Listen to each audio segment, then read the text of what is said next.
I ćao svima, danas ću vam pokazati kako da ubacite intro u video. U nekim udarnim klipovima sam vam pokazao kako da napravite intro, sad ću vam pokazati kako da ubacite intro u video.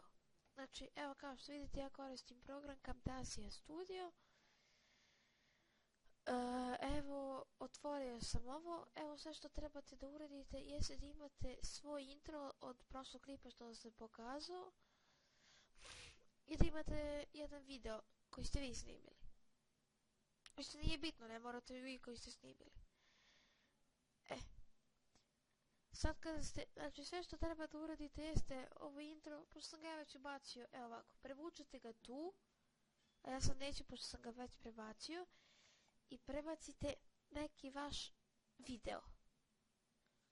I ovaj intro što imate prebacite ovdje na ovu traku i video što imate prebacite tu.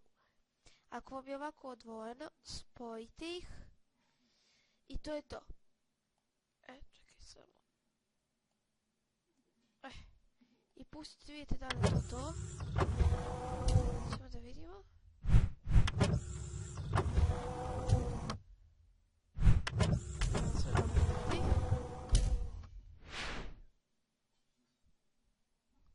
I to je to.